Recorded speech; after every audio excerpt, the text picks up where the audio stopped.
Hello ನಮಸ್ತೆ ಎಲ್ಲರಿಗೂ ಜಲಜ ಕನ್ನಡತಿ ಚಾನಲ್ಗೆ ಸ್ವಾಗತ ಸುಸ್ವಾಗತ. ಇವತ್ತು ಫಸ್ಟೇ ವರದರಾಜೇಶ್ವರಿ ಟೆಂಪಲ್ ಬಗ್ಗೆ ನಾವು ಹೇಳ್ತೀನಿ. ಅಲ್ಲದೆ ನಾವು ಅಲ್ಲಿ ನಮ್ಮ ಕುಟುಂಬ ಸಮೇತ ನಾವು ಹೋಗಿದ್ದೀವಿ ವರದರಾಜೇಶ್ವರಿ ಟೆಂಪಲ್ಗೆ. ಇದರದ ವಿಶೇಷ ಮತ್ತು ಇಲ್ಲಿ ಏನೇನು ಪೂಜೆ ಮಾಡ್ತಾರೆ, ದೇವರಿದೆ ಅಂತ ನೋಡೋಣ. ಫಸ್ಟು ಇಲ್ಲಿ ಇದ್ರ ಬಗ್ಗೆ ನಾವು ವರದರಾಜೇಶ್ವರಿ ಟೆಂಪಲ್ ಬಗ್ಗೆ ತಿಳ್ಕೊಳ್ಳೋಣ.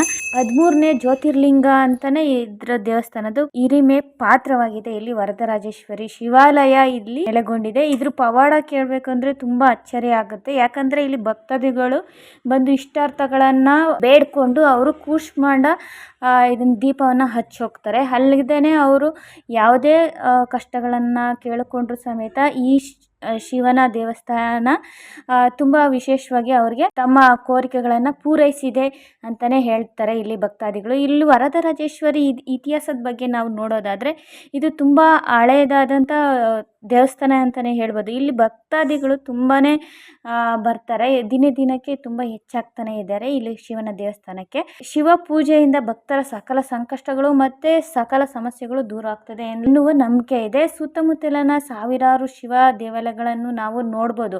ಆದರೆ ಇದ್ದಕ್ಕಿದ್ದಂತೆ ಒಂದು ಶಿವ ದೇವಾಲಯಗಳು ಹೆಚ್ಚಿನ ಮಹತ್ವವನ್ನು ಪಡೆದುಕೊಂಡಿದೆ ಅಂದರೆ ಅದ್ರ ಬಗ್ಗೆ ಬೇಕಾದಷ್ಟು ಅಚ್ಚರಿಗಳು ಇರ್ಬೋದು, ಪವಾಡಗಳು ಇರ್ಬೋದು, ಅದ್ರ ಮೇಲೆ ಅದು ದೇವಸ್ಥಾನ ಡಿಪೆಂಡ್ ಆಗುತ್ತೆ ಅಂತಲೇ ಹೇಳ್ಬೋದು. ಇನ್ನು ನಾವು ಇತಿಹಾಸದ ಬಗ್ಗೆ ನೋಡೋದಾದರೆ ದೇವಸ್ಥಾನ ಎಲ್ಲಿ ಬರುತ್ತೆ ಅಂತ ಅಂದರೆ ಇದು ಬೆಂಗಳೂರಿನ ಬಿಡದಿ ಸಮೀಪದಲ್ಲಿರುವ ಜಡೇನಹಳ್ಳಿ ಗ್ರಾಮದಲ್ಲಿ ಇಲ್ಲಿ ದೇವಸ್ಥಾನ ನೆಲೆಗೊಂಡಿದೆ. ಇಲ್ಲಿನ ಶಿವಭಕ್ತಿಯಲ್ಲಿ ಭಕ್ತರು ಏನೇ ಬೇಡ್ಕೊಂಡ್ರು ಕೂಡ ಅದನ್ನೆಲ್ಲವೂ ಈಡೇರುತ್ತೆ ಅಂತ ಇಲ್ಲಿ ಜನ ಹೇಳ್ತಾರೆ, ಭಕ್ತಾದಿಗಳು ಹೇಳ್ತಾರೆ.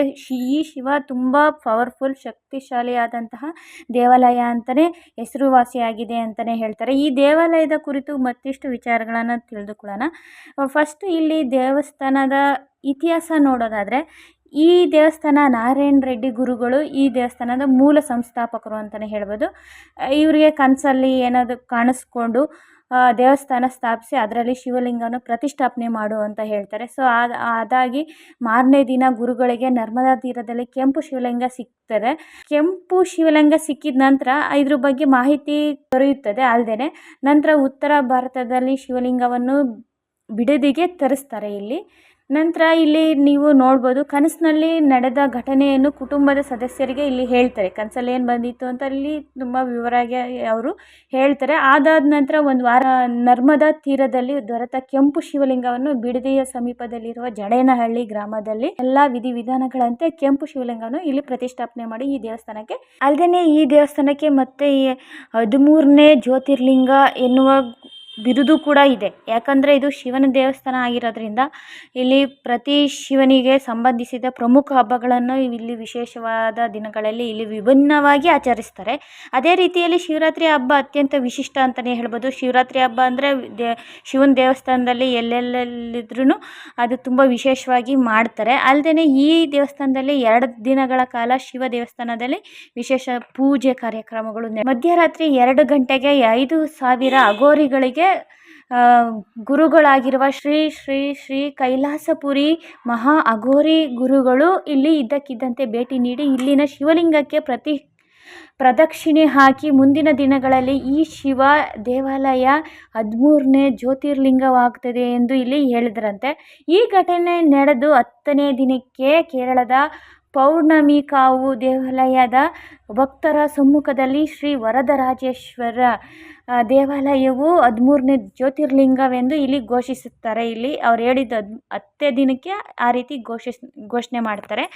ಇಲ್ಲಿ ದೇವಸ್ಥಾನದಲ್ಲಿ ಪೂಜೆಗಳು ಯಾವ ರೀತಿ ನಡೀತೆ ಅಂದರೆ ಪ್ರತಿದಿನ ವಿಶೇಷ ಅಲಂಕಾರದೊಂದಿಗೆ ಪೂಜೆ ಮಾಡ್ತಾರೆ. ಪ್ರತಿದಿನ ಇಲ್ಲಿ ಕೂಷ್ಮಾಂಡ ಆರತಿ ಮಾಡ್ತಾರೆ. ಕೂಷ್ಮಾಂಡ ಆರತಿ ಅಂದರೆ ಇಲ್ಲಿ ಬೂದುಗುಂಬಳಕಾಯಲ್ಲಿ ದೀಪವನ್ನು ಹಚ್ಚಿ ತಮ್ಮ ಬೇಡಿಕೆಗಳನ್ನು ಕೋರ್ಕೊಳ್ತಾರೆ ಭಕ್ತಾದಿಗಳು. ಅಮಾವಾಸ್ಯೆ ಮತ್ತು ಹುಣ್ಣಿಮೆ ದಿನ ಇಲ್ಲಿ ವಿಶೇಷ ಅಲಂಕಾರ ಮತ್ತು ಪೂಜೆ ಮತ್ತು ಸಾಮೂಹಿಕ ಪ್ರತ್ಯಂಗಿರಿ ಹೋಮ ಇಲ್ಲಿ ಮಾಡ್ತಾರೆ. ಭಕ್ತಾದಿಗಳಿಗೆ ಪ್ರಸಾದ ವಿನಿಮಯ ಕೂಡ ಇರುತ್ತೆ.